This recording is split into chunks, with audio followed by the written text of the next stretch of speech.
자, 할렐루야. 선교를 하는 데이비드 김 목사입니다.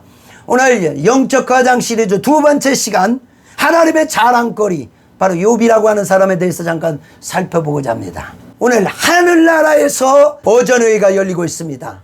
그래서 천군 천사들이 다 모였어요. 엄청난 숫자들이 모여있어요. 그때 하나님께서 말합니다. 내 종 욥을 유의하여 보았느냐? 이런 사람 없다. 그러면서 하나님께서 막 욥을 자랑하고 싶어 하는 거예요.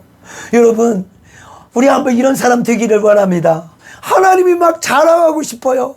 하나님이 천사들 앞에서 막 나를 막 자랑하고 싶다. 아, 이런 사람 되면 어떨까요? 너무나 좋겠죠. 그래서 우리가 한번 오늘 이 시간에는 욥이 어떤 면을 가지고 있는가 잠깐 이 사람을 해부해 볼까 합니다. 1장 8절을 보겠습니다. 욥기 1장 8절. 여호와께서 사탄에게 이르시되 네가 내 종 욥을 주의하여 보았느냐? 그와 같이 온전하고 정직하여 하나님을 경외하며 악에서 떠난 자는 세상에 없느니라. 오늘 욥에게서 나오고 있는 첫 번째 하나님의 자랑거리가 될 수밖에 없었던 것은 그는 하나님 앞에 순전하고 정직했다는 사실입니다. 오늘 1절에 보니까 우스 땅에 욥이라 불리는 사람이 있었는데 그 사람은 온전하고 정직하여 하나님을 경외하며 악에서 떠난 자다, 그렇게 말하고 있어요. 자, 여기서 우리가 주목해야 될 것이 뭐냐? 하나님 앞에 정직했다라는 사실입니다. 여러분, 이 정직이라고 하는 것이 얼마나 중요한지 모릅니다. 세상 사람들은요, 자기에게 유익이 있으면은 정말 거짓말을 밥 먹듯이 하는 거죠. 그런데 오늘 이 욥이라고 하는 사람은요, 정직한 사람이었습니다. 누구? 하나님 앞에서 정직한 거예요. 여러분, 세상에서 정직한 건 얼마든지 알 수가 있어요. 왜 그러냐면 누구든지 내 내면을 그들은 들여다볼 수 없기 때문에 그렇습니다. 그렇지만 하나님은 우리의 내면까지라도 샅샅이 들여다보고 있는 분입니다. 그래서 내가 이런 행동을 왜 하는지, 어떤 동기를 가지고 하는지 하나님은 다 알고 계시다는 사실이에요. 그래서 하나님 앞에 정직한다는 것은 너무나 중요한 것입니다.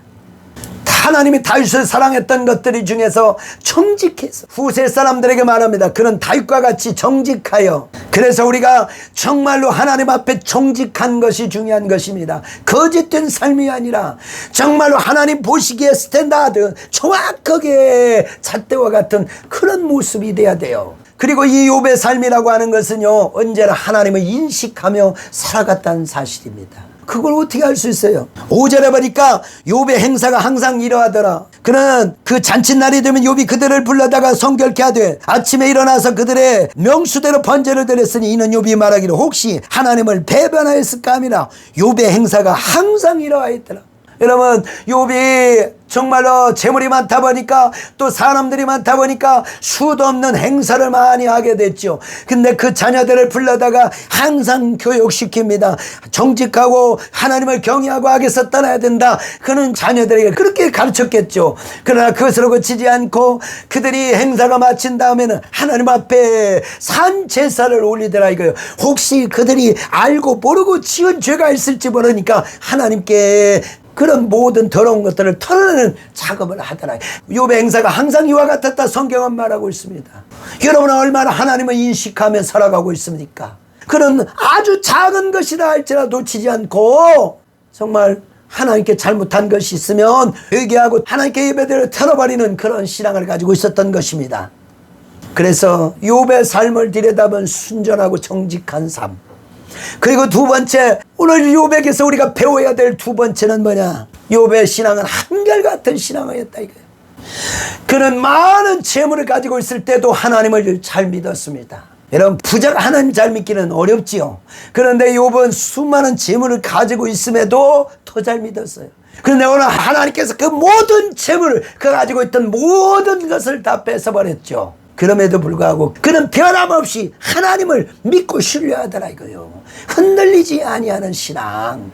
수많은 재물이 없어지고 그 10명이나 되는 자식이 다 죽어가고, 그리고 머리에서 발바닥까지 악창으로 시달리고 있고, 수많은 사람들이 등지고 심지어 친구들까지 찾아와서 그들을 조롱하고 너의 죄 때문에 그렇다라고 책망하고 정죄할 때도 그런 변함이 없습니다. 흔들리지 않거든요. 이때 제일 중요한 것이 내 입술을 어떻게 움직이냐는 것이죠. 원망하고 불평하고 사랑하는 사람들이 대부분인데 욥은 자기 입술을 딱 붙들고 하나님을 결코 원망하지 않더라 이거예요. 그러니까 하나님의 그 욥의 결말을 보면 대단한 거죠. 그 이전보다 하나님이 이전에도 엄청난 축복을 줬지만 이후에 갑절의 축복을 그에게 주셨다라고 얘기하고 있어요. 이것이 단순히 엄청난 재물을 얻었다는 것이 아니라 하나님이 시련과 어려움을 주었을 때는 그것 자체만 있는 것이 아니라 반드시 하나님의 예비된 축복이 있다라고 하는 사실입니다. 마지막으로 욥에게서 우리가 배울 수 있는 건 뭐니 해도요, 인내죠. 욥의 인내. 욥 하면 뭐가 떠오르요? 인내입니다. 인내. 참고 견디는 거. 정말로 하나님이 역사할 때까지, 하나님이 국률이 여길 때까지, 하나님이 일하실 때까지 엎드려서 참고 견디는 것입니다. 우리가 살다 보면은요, 때로는 내가 원치 아니하는 어려움이 찾아올 수도 있습니다. 그런데요, 요즘 사람들은요, 예수 믿는다고 하면서도 그냥 자살을 밥 먹듯이 하는 거예요. 정말 이거 어처구니가 없는 일입니다. 왜 낙담하고 왜 절망합니까? 하나님이 계시잖아요. 우리의 살아계신 하나님이 계시는데 왜 염려합니까? 왜 낙담합니까? 성경을 보세요. 믿음의 인물들은 수많은 고통과 아픔을 다 견뎠어요. 야고보서 5장 11절 보라 인내하는 자를 우리가 복되다 하나니 너희가 욥의 인내를 들었고 주께서 주신 결말을 보았거니와 주는 가장 자비하시고 긍휼히 여기시는 이시니라. 그렇습니다. 우리가 욥의 인내를 보면 그것이 다가 아닙니다. 하나님은 또 다른 놀라운 제2막의 드라마를 준비하고 계시더라 이거예요.